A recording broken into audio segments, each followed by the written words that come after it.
안녕하세요. 뉴스 속 날씨 김수현입니다. 마른 장마라는 말이 무색하게 지난주 중부지방에는 300mm 안팎의 물폭탄이 쏟아졌습니다. 특히 이번 장마의 특징을 보면 국지적으로 강하게 쏟아지는 형태였는데요. 원인은 무엇인지 또 장마 전망도 함께 알아보도록 하겠습니다. 또 이 장마의 긴장 속에서 울산에는 이례적으로 강한 지진이 발생했습니다.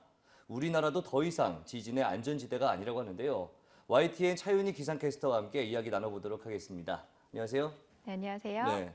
지난 장마를 생각해보면 한쪽에서는 폭우가 막 쏟아졌는데 반대로 한쪽에서는 폭염이 기승을 부렸단 말이죠. 사실 이게 같은 우리나라가 맞나 싶을 네. 정도로 어떤 그런 생각이 들었었는데 이유가 무엇인가요?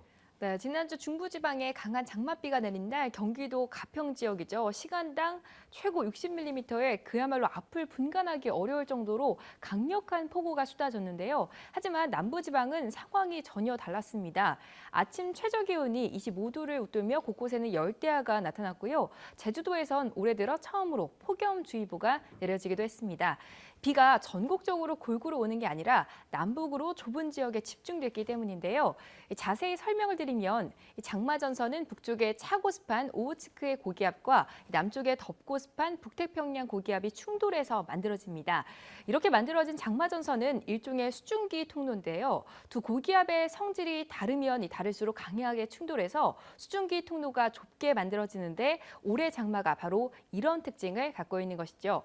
쭉 이야기를 좀 들어보면 열대지방의 스콜과 좀 비슷하다고 생각하실 수도 있는데요. 이번 장맛비가 좁은 지역에 내린다는 점에서는 열대지방의 스콜과 비슷하지만 스콜은 지면이 뜨겁게 가열된 오후에 내린다는 점에서는 다릅니다. 네. 조금 전에 말씀하신 것처럼 장마가 국지적으로 강하게 쏟아졌잖아요. 그러면서 곳곳에서 피해도 속출했죠. 네, 지난주 초반이 장마의 고비라고 볼 수 있었는데요. 많은 비가 쏟아지면서 4일이었던 월요일 아침 경북 봉화 석포역 인근에서 무궁화호 열차가 낙석과 부딪히면서 탈선하는 사고가 발생했습니다. 다음 날도 중북부 곳곳으로 시간당 50mm 안팎의 폭우가 쏟아졌는데요. 때문에 수도권과 강원도 곳곳에 산사태 특보가 내려졌고요. 서울에도 오전 한때 호우주의보가 호우경보로 강화될 만큼 많은 비가 내리면서 청계천 산책로와 서울 잠수교의 보행자 출입이 제한됐고 동부 간선도로 일부 구간도 전면 통제됐습니다. 특히 7월 시작부터 북한 지방에 많은 비가 집중되면서 환강댐 방류에 우리 정부 당국은 초긴장 상태였는데요. 실제로 2009년에는 북한에서 심야에 환강댐 물을 무단 방류해서 야영객 등 6명이 숨지는 사고가 발생하기도 했습니다. 환강댐의 기술 강류는 올해 들어서면 벌써 세 번째입니다. 이번에도 1월부터 5일까지 계속된 장마비로 환강댐 부근에는 300mm가 넘는 폭우가 쏟아졌는데요. 이 만수일이 보이는 환강댐은 결국 6일 새벽에 기습 방류를 하기도 했습니다. 직접적인 피해는 없었지만 임진강 어민들은 벌써 일주일 넘게 조업을 중단한 상태고요. 지금은 북한의 환강댐 방류와 폭우는 모두 멈춘 상태지만 불어난 물에 주민들은 여전히 조업에 나서지 못하고 있습니다. 이번 주 또 한 차례 장마가 예보돼 있기 때문에 언제 또 이 북한이 기습 방류할지 모른다는 걱정이 커져가고 있습니다. 네. 이제 본격적인 휴가철을 앞두고 많은 분들이 이제 고심하는 게 비가 언제까지 네. 내릴지 또 어떻게 날씨가 이뤄질지 이거거든요. 장마가 언제까지 이뤄질지 좀 말씀을 해주시고 그때도 국지적으로 강한 비가 오는지도 함께 설명해 주시면 좋겠습니다. 네, 이 장마의 양상은 남쪽의 뜨거운 기단과 북쪽의 찬 기단의 힘겨루기에 달려 있습니다.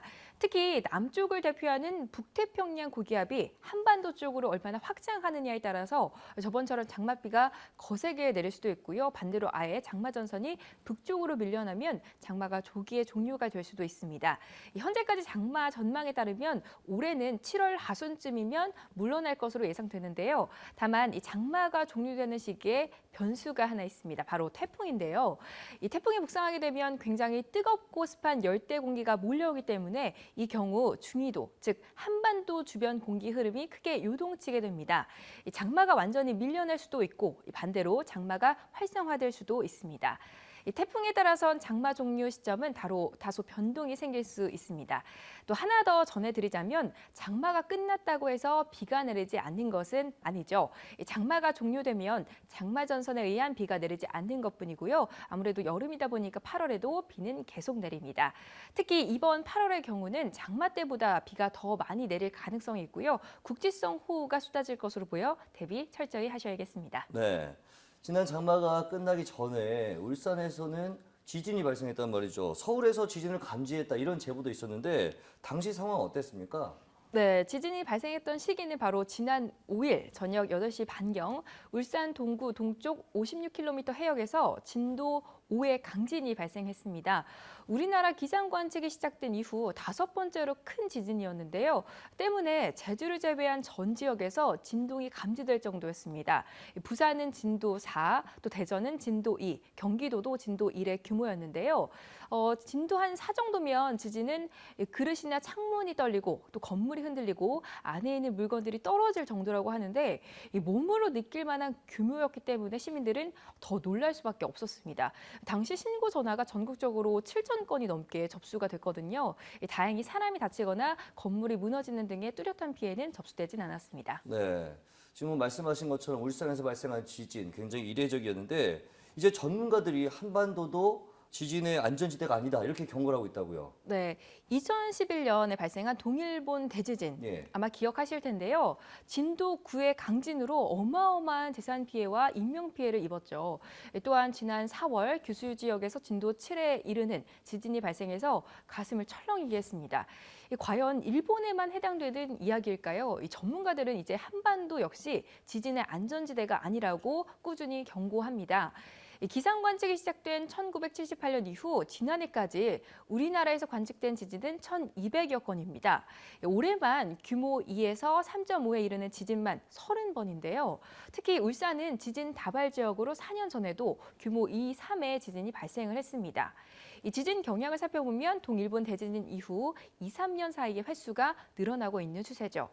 이 핵심은 스시마고토 단층대인데요. 이 스시마고토 단층대가 워낙에 큰 단층대로 발달돼 있어 이곳에서는 크고 작은 지진들이 과거로부터 많이 발생해오고 있는데 바로 울산이 일본 스시마 섬에서 동해로 길게 뻗은 이 스시마고토 단층과 인접해 있기 때문입니다.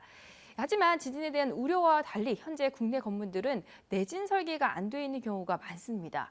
이번에도 지진이 일어났던 울산 지역엔 가동 중인 원전이 많아서 이 지진으로 인한 2차 피해가 일어나지 않을까 노심초사했던 것도 사실인데요.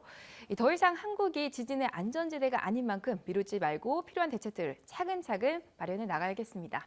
요즘 정말 찜통더위라는 말이 딱 맞는 그런 네. 더위가 이어지고 있잖아요. 한밤에도 막 후텁지근하고 곳곳에는 열대야가 나타나면서 잠을 못 이루는 분들이 굉장히 많은데 이런 분들한테 좋은 호흡법이 있다고요. 네, 그렇습니다. 잠을 잘 자게 하는 호흡법이 있는데요. 네. 제가 자세히 소개를 드리겠습니다. 혹시 478 호흡이라고 들어보셨나요? 478이 호흡은 그냥 하는 게 호흡 아니에요? 저희 지금 하고 있잖아요. 네, 그렇게 생각하시는 분들도 많으실 텐데요. 좀 특별합니다. 네. 요즘같이 숙면을 취하기 어려운 때에 도움이 되는 유용한 호흡법인데요. 바로 60초 만에 잠들 수 있다는 호흡법입니다. 네. 이 방법은 누워서요. 4초 동안 코로 들이마시고 7초 동안 숨을 멈추고 8초 동안 내쉬는 것을 3차례 반복을 하는 건데요. 서울 보라매병원이 한 여성에게 이 호흡법을 하며 자도록 실험을 해봤습니다. 처음 했는데도 3분 만에 이 드라우지, 즉 곧 잠이 드는 상태로 접어들었습니다. 이 원리는 복식 호흡이나 명상을 하면 뇌에서 휴식 파형을 일으켜서 수면에 도움을 주게 하는 겁니다. 또한 잠을 잘 자면 긍정적인 사고와 행동을 갖게 되고 궁극적으로는 수면이 개선될 수 있게 되는 확률이 더 높아지게 되는데요. 이 잠이 보약이라는 말이 있잖아요. 잠만 잘 자도 건강을 유지할 수 있는데요. 제가 알려드린 호흡법으로 꿀잠 주무시면 좋겠습니다. 네. 그러니까 4초 동안 호흡을 들어마신 다음에 들어마시고요. 7초 멈췄다가 8초 동안 후 뱉는 네, 것을 계속 하다 천천히요. 보면 1분 만에 잠든다. 이런 말이죠? 네, 저도 한번 맞습니다. 오늘 밤에 해보도록 하겠습니다. 네. 오늘 말씀 고맙습니다. 네, 감사합니다. 네, 뉴스 속 날씨 오늘 준비한 소식은 여기까지입니다. 시청해주신 여러분 고맙습니다.